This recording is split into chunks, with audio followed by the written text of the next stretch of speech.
Hello, everybody, and welcome. I am Joanne Francis, a licensed esthetician, over 38 years, and founder of Daily Skin Solutions. Thank you so much for tuning in today to today's episode titled Understanding Melasma, Causes, Treatments, and Skincare Solutions is what I'm going to go over today. So before we dive in, if you're enjoying this podcast, please be sure to like and follow below. It really helps us reach more people who are passionate about healthy, beautiful skin. And don't forget, I'm offering free informational guide called Understanding Melasma to help you or someone you love navigate this challenging skin condition. You can download it by clicking the link in show notes below. So today we're talking about the condition that affects millions, melasma, often called the mask of pregnancy. Melasma shows up as a brown or grayish-brown patches, usually on the face, and it's most common among women in their reproductive years. Now, while melasma is medically harmless, it can have a big emotional impact, affecting self-esteem and confidence. In this episode, we're going to break down what is melasma, what causes it, how it is diagnosed, treatment options, skincare routines that truly help, and how to live confidently with hyperpigmentation. So let's start with the basics. What is melasma? Melasma is a type of hyperpigmentation, but it appears as patches on the skin that becomes darker than surrounding area due to excessive melanin production. It's considered a chronic skin condition and primarily affects women aged 20 to 50. In fact, women account for about 90% of all melasma cases. Most common areas that are affected include the cheeks, forehead, bridge of the nose, chin, upper lip, areas that the face is mostly exposed to the sun, but occasionally it can appear on the neck and forearms. So the patches are usually symmetrical and have blotchy, uneven appearance. Now, they don't cause pain or physical discomfort, but their cosmetic impact can be significant. So we're going to go over now what causes melasma.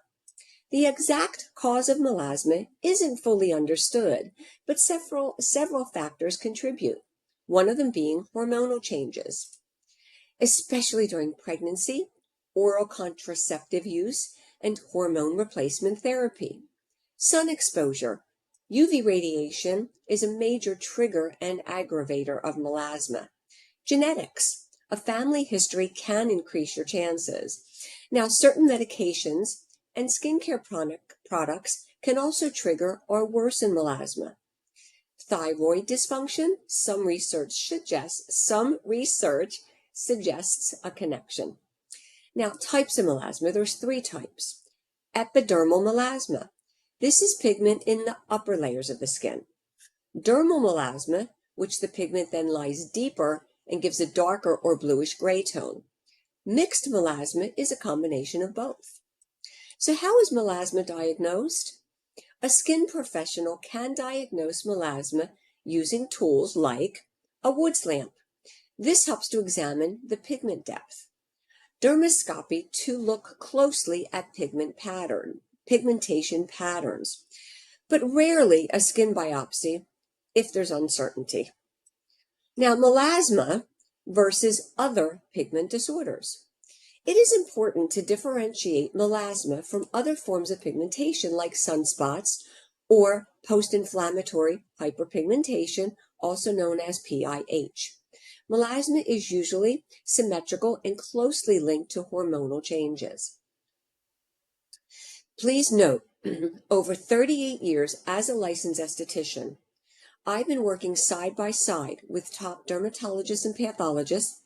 I can tell you personalized treatment, consistency, make a world of difference when managing melasma.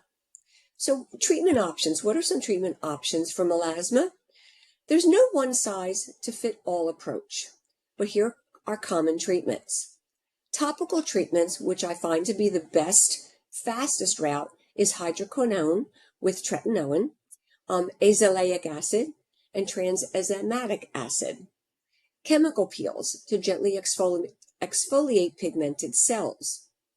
Now, when doing chemical peels, it's highly recommended the skin can be conditioned first so the melanocytes don't get excited from the peel and produce more pigment. Laser and light-based therapies, same thing, but also with caution. Oral treatments from a supervised physician can be oral tranexamic acid. Now, some skincare tips to managing melasma.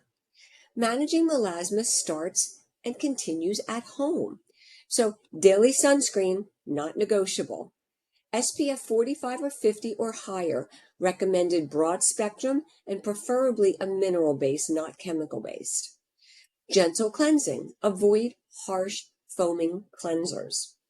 Hydration, with ingredients like ceramides and hyaluronic acid that the skin recognizes as its own. Targeted treatments, vitamin C in the morning, niacinamide, or retinoids at night. Avoid irritants. Stay away from fragrances and harsh exfoliants. Stay away from comedogenic ingredients in skincare as well. So, lifestyle tips to prevent flare-ups. Wear a wide brim hat and sunglasses, also protecting the eyes, but wide brim hats, stylish. Take your time and really shop to get some good hats, not just a baseball cap. Avoid peak UV exposure, usually between the hours of 10 a.m. and 4 p.m. Managing stress, as cortisol spikes can aggravate melasma. Managing stress, regularly review your medications with your doctor. So the emotional side effects of melasma. Melasma doesn't just affect your skin, it can impact your self-esteem and mental health. I've seen it. If you're struggling emotionally, know that you're not alone. Seeking support from skincare professionals, supportive communities, or even a counselor can help make a difference. Frequently asked questions. Is melasma permanent? Melasma is chronic and often reoccurs, but it can be managed. Another frequently asked question is, can men get melasma? Yes, absolutely, especially in darker skin tones. Another question that's frequently asked is, can I treat it at home? Absolutely. I consider it a must with the right guidance. And another frequently asked question is, does pregnancy melasma go away? In many cases, it fades after delivery. Conclusion: melasma is complex, but you can take control with knowledge, the right skincare, and a healthy dose of patience. Remember, consistency and compliancy is key, and support is available every step of the way. And thank you again for tuning in today. If you found this episode helpful, please like and follow below. And don't forget to download your free informational guide to melasma, Understanding Melasma, linked right in the show notes. So until next time, stay radiant, stay resilient, and stay confident. And again, if you're enjoying this podcast, please like and follow below and share with everyone.